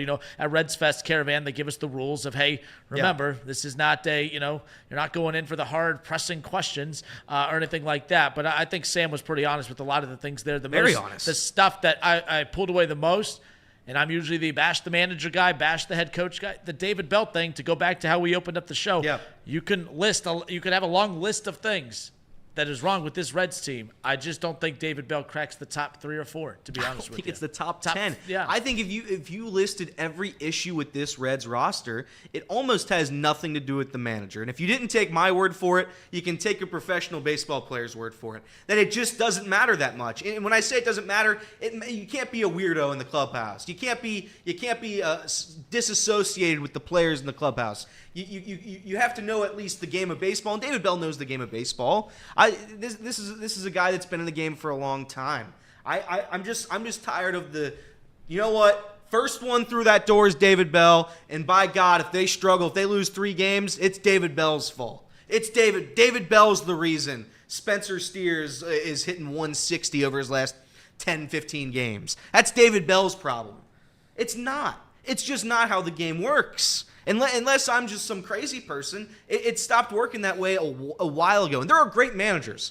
There is the Dusty Bakers. There's the Bruce Bocheys. There's managers out there that, sure, everywhere they go, they win. I'd argue because they've got great rosters. But nonetheless, you can't discredit what they do. They win baseball games. They win seasons. David Bell has not really won a whole lot of seasons. And that's the issue. And if you have an issue with David Bell because of that, that's more than fair. But at some point, you have to look at a roster that's been brutalized by injuries, steroids, everything you can name it, bad luck. If you just want to say bad luck, there's like 15 problems with this team. Like 0 of them have to do with David Bell. Maybe one tiny one has to do with David Bell, and that's what the issue is on the base path. Because it does seem like that does fall on a coach at third base, but that's not even David Bell though. So I don't know. It's the CEO approach of. And really, I mean, look, this goes back to like when Urban at Ohio State, with everything that happened with Zach Smith. You know, people do that all the time. Well, how was that Urban's fault? What did Urban do? I'm not comparing David Bell to Urban Meyer. Let's just be clear. Let's just get that out of the way. But it just reminds me, I've always used that as an example. Head coaches will always take the sword for anything that happens underneath them, even if they don't know it. That's why plausible deniability is such a big deal in recruiting with college coaches, because as long as there's nothing connecting them to the stuff that the shadiness that's going on.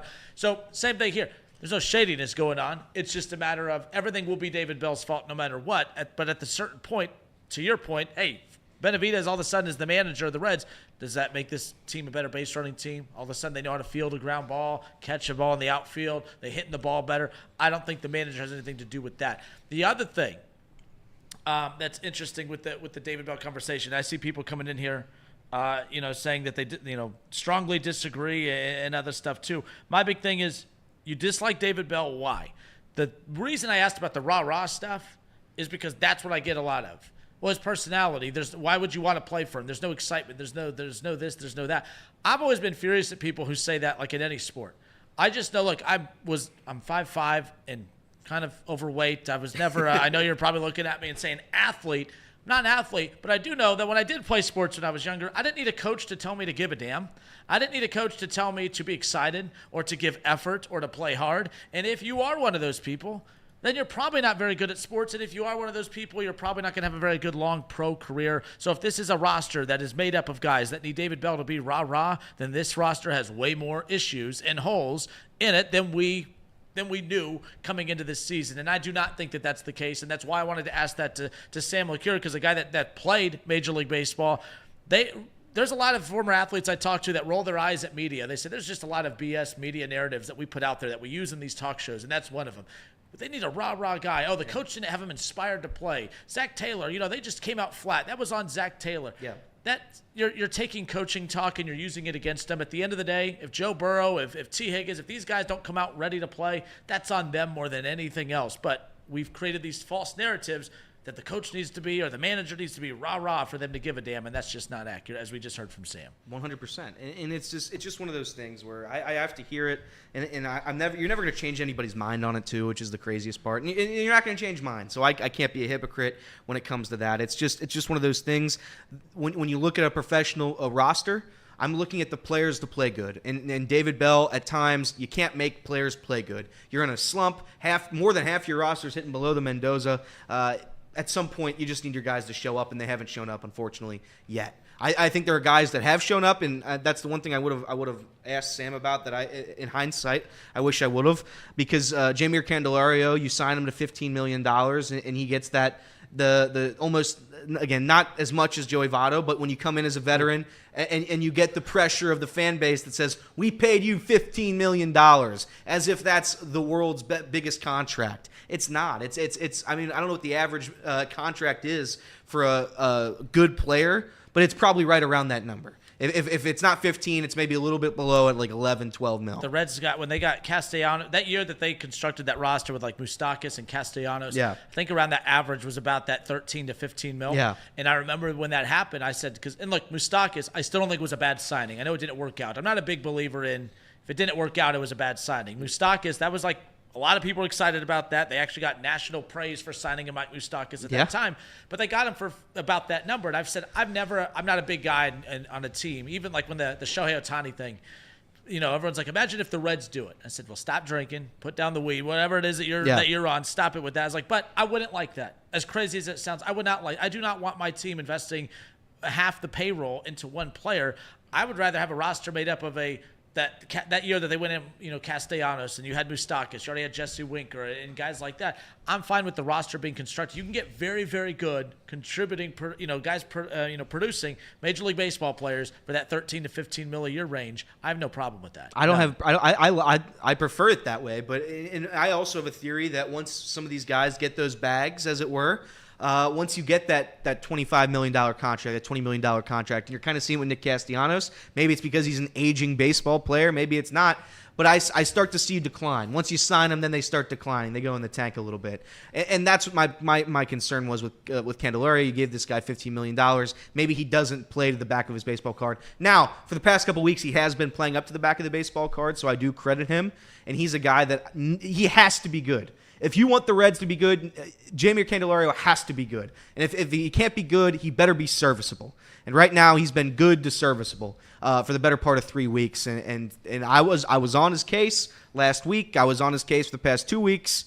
But the numbers don't lie, and he's hitting above 250 over the past 3 weeks. So I can't bash him. And I credit the Reds for going out and signing him. The Mike Moustakas contract, I think he hit 30 doubles and 30 home runs the year before, or something like that.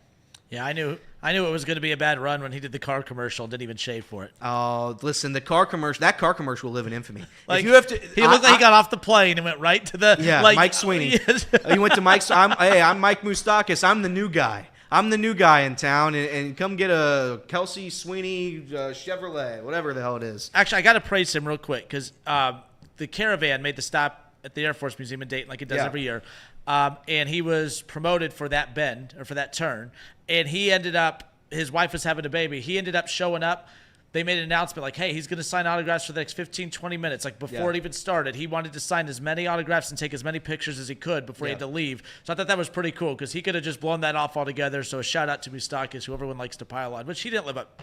He should have been better. He should have been a lot better. He's part of the reason that the Reds had to blow this up again, but might have been a good thing. That's how you got Spencer Steer, and that's how you got Ellie De La Cruz. That's how you got all these cats. So as we wind, let me ask you this: as we wind down this fifth segment in my lifetime, 25 years of life, shout out to me, happy birthday, me. How about that? The big 2-0. Yeah. Just a baby. Maybe. Listen, I've seen a couple rebuilds in my life. Where would you say we're at right now with this current roster in a rebuilding state? Because for me right now, and if it's evident this year, and Mark's been saying it in our chat for quite some time, it's the middle of a rebuild. We can see the light at the end of this rebuild. Like, it's there. We see it, but we're not through it yet. And I think that was the part last year where we're through it. We rebuild. This is what we were waiting for. Now we've got it. I still think. What do you think? 1 to 2 years. 1 to 2 years is when it's go time. 2 years from the peak. We should have been more competitive this year. Keep in mind the NL Central's down significantly. And obviously, and that could rise up quickly, and that could be the unfortunate part. Not picking, should you be aggressive now, trying to take advantage of the NL Central being down? I think that they should show a little bit more urgency there because this idea that, well, we'll really go at it 2 years from now. Well, then the NL Central could be a much different animal at that time. My big thing, what I'm tired of hearing all the time is, and we heard it at the deadline last year, and I wasn't a big component of making a big splash move at the deadline, although I was kind of back and forth on, man, you find yourself in a position to make a run. I think you need to act with urgency, but also think of, you don't want to blow it up in the future. But I think that's another generic thing that we always say. We got to think about the future. You got to think about the future. Well, as we sit here in May of 2024, 2 years ago, we were saying the same thing. We can't get rid of these prospects, can't get rid of these picks, can't get rid of this because of the future. When is the future now? Yeah. Like, when is the now going to come? So the good thing with the Reds, their pitching is all homegrown pretty much. Yep. All right? It's all homegrown. Their middle infield's all homegrown. I'm not big on Tyler Stevenson. I think that he has not really – I think that he had that big first year, showed flashes last year. He just hasn't been consistent. Got hot a little bit last month in the month of April. But they're deep in middle infield moving forward. Their pitching's there. I think their bullpen's solid, and they're all young guys. I think what's set up for them to go to that next level is to not spend money on pitching. I don't think you have to have a top 5 staff. I think they need to go and get some stars in the outfield, and not just stars like superstars. I just think that 13, 15 mil a year guys that are going to come in and produce. I think that's really what it comes down to, but veteran guys mixed in there. The problem is they're afraid to make moves in free agency because, well, we think we have Will Benson. We think we have this. We think we have that. You got to have the cojones to make these big-time tough moves, and I just don't know if the Reds front office is going to do that. That's my concern. But they have more than enough pieces to be super competitive in 2 years, very competitive this season. And we'll see what happens. And you have to hit on it though too. The Reds have not hit on those. In fact, Nick Castellanos is really the only guy I can think of where it's been a hit. It's been a bona fide hit in my lifetime. And he wanted to stay. Yeah, he ripped the ownership for not. He did rip the. That was your boy. That's my guy. That was your boy. He's my type of guy. A guy that wasn't under a contract to the Reds, had no fear bashing the organization. I'm shocked at that. I think Sonny Gray, Tucker Barnhart, I think a bunch of guys have come out after. Kyle Farmer came out and said, nobody wants to leave Cincinnati.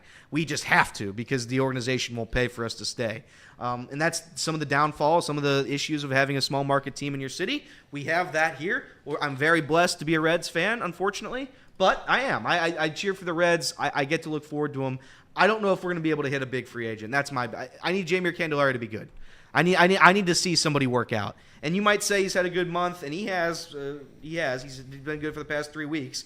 But let's not pretend he's hitting 211 with a 280 OBP, a 390 slug. I mean, it's just I don't know what to say other than they have to be better at some of these signings. And hopefully we don't have to sign too many. Hopefully we've got our young core. Hopefully Noelvi stops juicing. Hopefully we have Spencer Steer. He lives up to the back of the baseball card. He can play at DH. We can get a left fielder out there. That can be our veteran.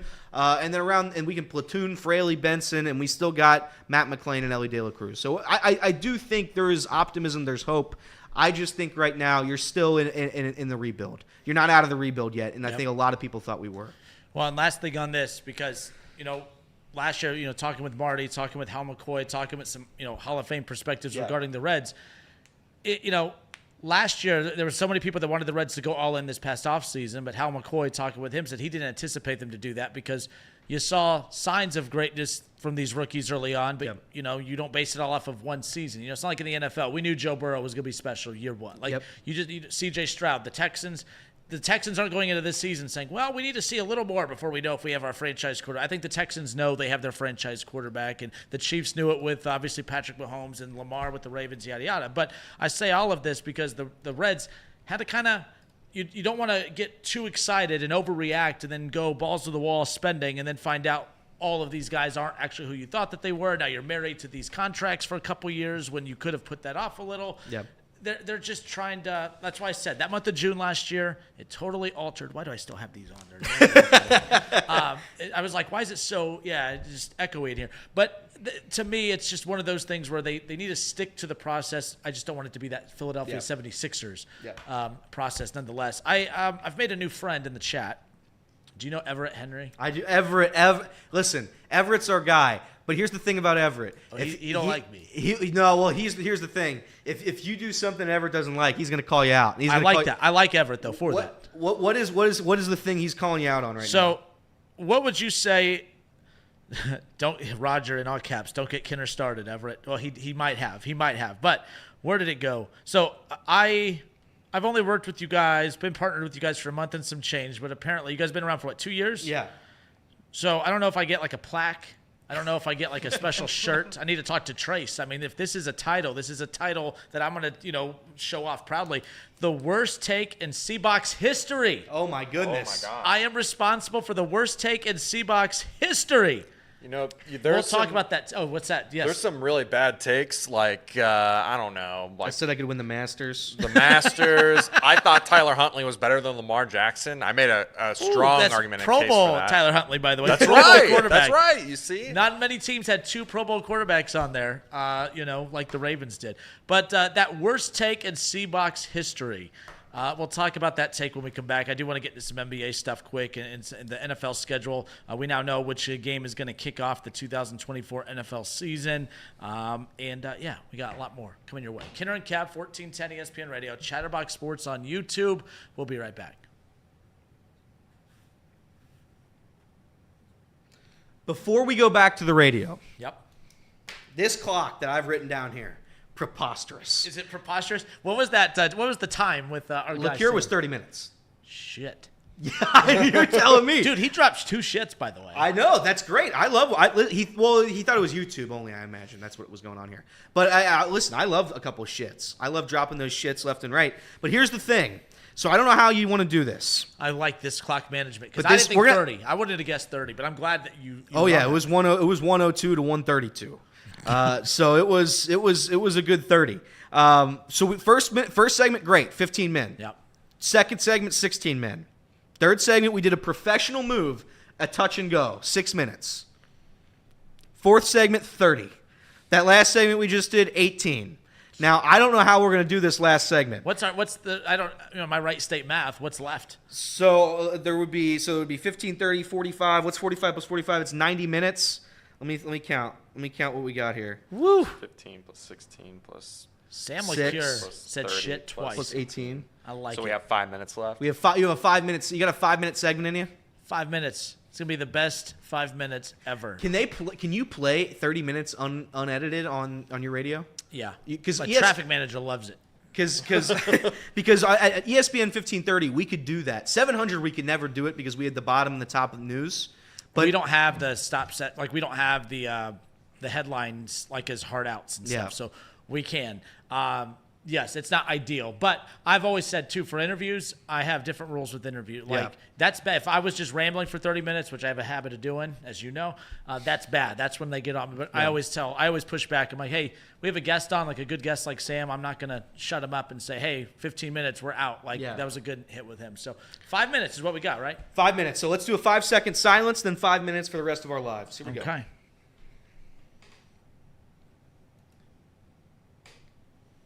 Justin Kinner, the birthday guy, not boy, right. the birthday guy, Elliot Rearing. Casey hanging out with us. Third straight show he has produced today, and he's tapped out. I can tell he's tapped out, and I don't blame him one bit. I will say, golfing with Trace, last week at Muirfield, he said Thanks for the nothing invite. but nice things about all of you, but all he did was talk about how all the cool things you guys do, can't do it without the stuff that you do behind That's the right. scenes. So shout out to you, and not just, buttering you up for every time I come in thank studio you. to make you work some OT. You do get paid for the OT, I'm assuming. I don't know.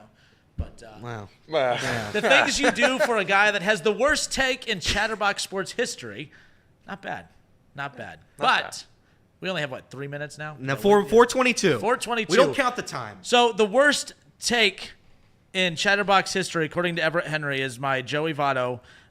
It does not want Votto wanted to lose. I mean, if you want to that is frame the it worst how take. you He's want. right. I mean, If you want to frame it that that's way, a terrible to take. position You know it it's a that terrible way. take.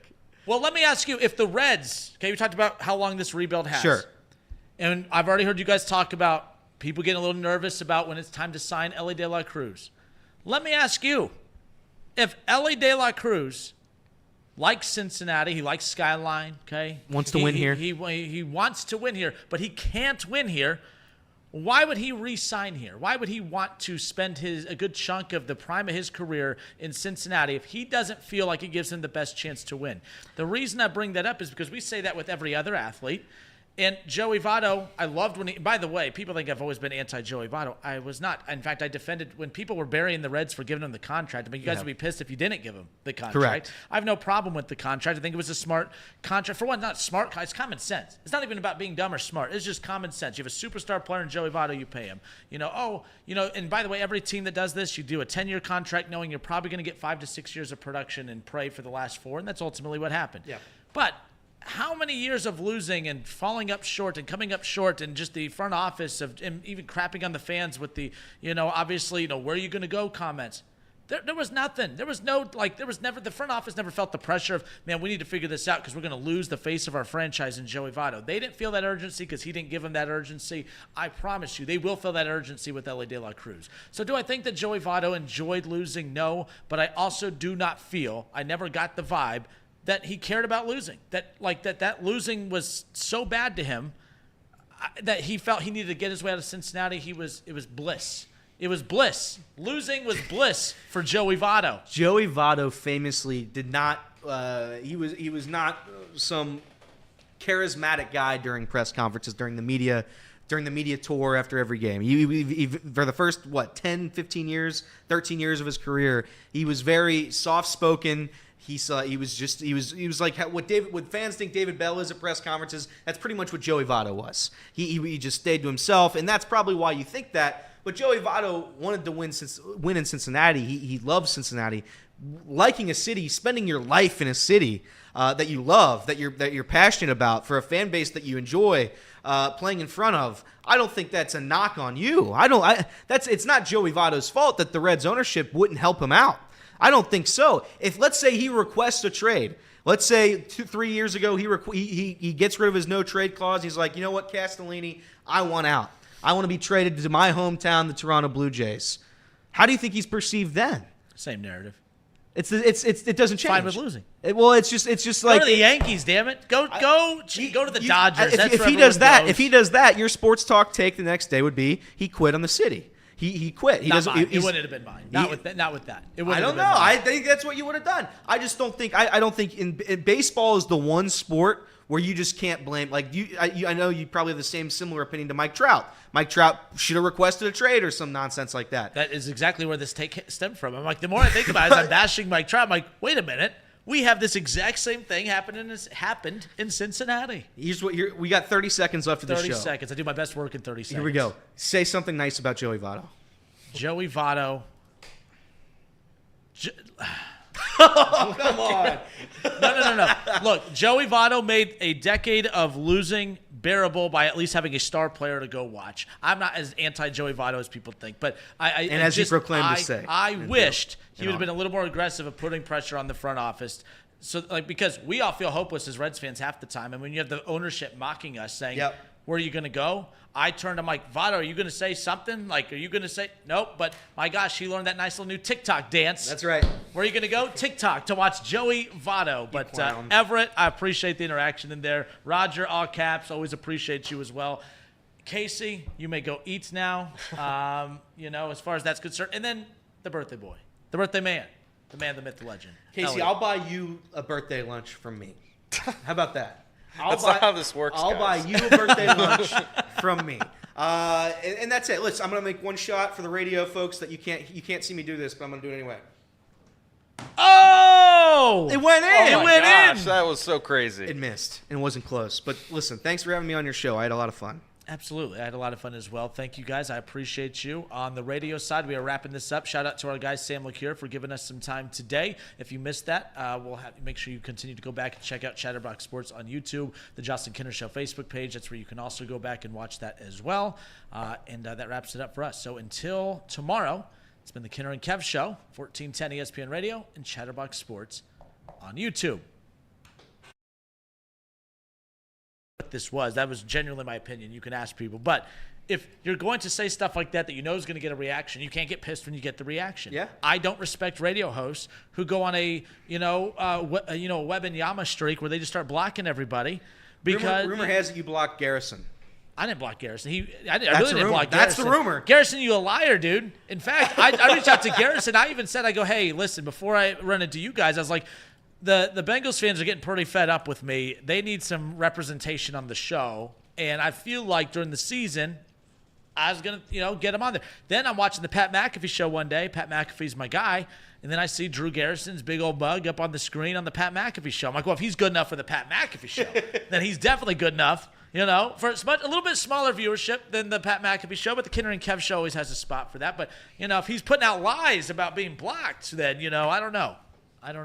I can't wait for football season with you guys, by the way. I cannot wait. Well, I'm it's going gonna to be get fun. crushed. You should get crushed because your guy is Deshaun, a that's my serial guy. offender. That's such a weird spot to be in, though. Like, what do you do? As a fan? Yeah, like, Because you and Big Ben, you listen, you guys, the Kinner and Kev show, they got a hell of a fan base up there cheering for the two worst guys of all time. But listen, if it were me and Deshaun Watson was my quarterback, honestly, I just have to say it's not about it's just like if you're like a Kanye guy. Now, drastically different things. But if you listen, Kanye's a little bit of a weirdo. It's about the art, not the artist. That's what you say. It's about the art, not the artist. But Deshaun Watson is a scumbag. So I say that with love and respect. Actually, do you, when you vote, because we talk a lot of politics here, I'm just joking. Have you ever voted saying, man, I was going to vote for that guy, but thank God, this athlete told me who to vote for. I don't, I don't get influenced by athletes. I've never made a decision based on what an athlete would do or has done. I want to win. And, of course, the one damn time the Browns go out, and I know he hasn't looked good, so bite me on that. We'll deal with that later. But they go out, and they go and they're aggressive and go get a quarterback, and then I'm like, this is the most Browns move ever. You go get a guy that can play the position. Yeah.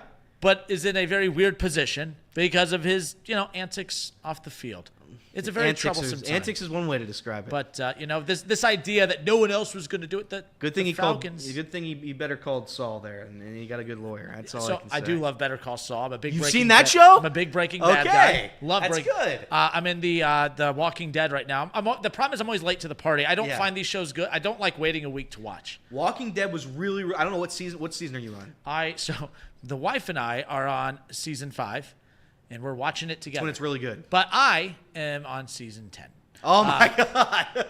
I did tell her, I'm like, listen, if you think this is sneaking around on you, then you have it made. Like if me move, like I created a whole new net. I mean, it's very sneaky stuff. I have a whole other Netflix account that she doesn't know about, and I've advanced pretty far into the series. Yep. That is so good. Oh, you think that's good? Wait till we're watching season 5, and I'm like, oh my God, they killed him.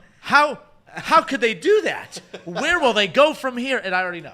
That's electric. I mean, that's an electric lie. I hope she never finds out, by the way, and now that you just announced it to the world. But That's here's the beauty part about a wife that doesn't support what you do. And that sounds like I'm taking a shot at her. She doesn't like watching me get in arguments with people. She hates it, and that's what I do. I've been tame. You guys haven't. In the football seasons when the crazies come out on my end. I love that. But I'm tame right now. My favorite crazies were on 7. I worked Saturday mornings every for 700 WLW, and I'm not a political person. I don't care about politics. I don't know anybody in politics, but I worked a show. Mike, shout out to Mike Allen. I worked his show every Saturday morning, and when I tell you, what I'm about to do again, I mean, if you're watching this show and you called into Mike Allen, I'm very sorry for what I'm about to say. They were the dumbest. They were the most egregious, most offensive callers I've ever seen. I had one guy, I think his name was Adam. Shout out to Adam. He's like, "How dare you produce this show? I'm gonna find where you work, find where you live, and I'm gonna come for you. This is terrible." I'm like, what are we doing here? Classic Adam, dude. This is talk show. This is talk show. We can't have haters like this. That was the one part about 700. I don't miss the Saturday mornings for some of those weird callers. The first half of my shift was fine. It's the second half, once we get into that noon hour, the crazies come out. And I imagine for football season, with you being a Deshaun Watson guy, the crazies are going to come out. That's the beauty part about being a Deshaun Watson guy. The guy never plays. Yeah. I'm a Joe Flacco guy. I'm a what else I got lined up in the bullpen out Name there. all 40 of them. Name all 40 of them from the year 2000. Yeah, but I got nothing. But I cannot. Like I said, the fall is going to be a good time doing this here. But like I said, people get mad at me. I saw someone right away say, "Oh, Browns fan." Yeah, Browns fan. And I say the same thing about Bengals fans. But what was the other one too? Someone said, "I can't believe Alpha Media hires a Browns fan and a Steelers fan to do their show, as if there's some on the application, as if there's a box that check must be. Yeah, must be. Like that'd be kind of weird. That'd be kind of weird. That'd be nonsensical. But Well, cool. I think we covered most of it. I mean, it was 2 hours of Reds talk. That's good. I don't do as much Reds as I would like, but coming out of that weekend, I was like, man, I'm finally starting to hit the panic. But when I saw Spalding put what they have to do, that's why I'm worried. Like, I don't know. There's no chance they do that. I don't think they can. And I get Sam having to be positive and stuff too, but I'm like, I'm not going to push him too much on that. But I'm like, realistically, just to get to 85 wins, they have to go 14 games over 500 the rest of the way. And there's a lot of losses coming up with 7 with the Dodgers left, 3 with the Diamondbacks starting tonight. got Padres around the corner, and like the NL Central, it's not like you're going to run through the NL Central. I don't care how down it is. So It would take for me to say this season is back. It would take them just for the Dodgers. They would have to win 3 out of 4 against the Dodgers on the road, take 2 or 3 against the Padres at home, and then 2 or 3 against the Dodgers at home. If they do that, I'm back. and we're all back. And they do. By the way, the Reds the past couple years have owned the Dodgers. They do play the Dodgers well. Kind of, I mean, yeah. It is. I think Hunter Green made his debut against the Dodgers. Yeah. He pitched well against them. I don't even know who's pitching tonight. It's Graham Ashcraft versus Jordan Montgomery. Cool. Lefty. Well, Good luck. crucial game, if you must-win game. Must win. Must-win Can't game. lose. Is it a must win or can't lose? Can't lose. And it's one of those two. And I always say, do you stay up to watch that? I'm like, well, it's either I go to bed pissed or I wake up pissed. That's right. You wake up to the box score or you go to sleep That's to watching right. it happen. But anyways. Well, cool. Casey, you can hit the end stream. I think we're as good as done now. Okay. We're going to the strip club now for Elliot's birthday.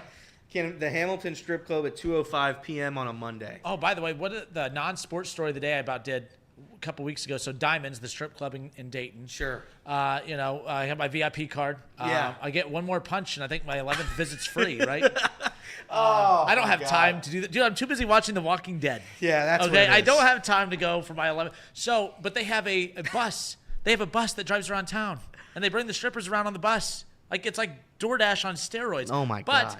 this particular bus, the Diamonds bus or van or whatever, it drove through a home in Kettering.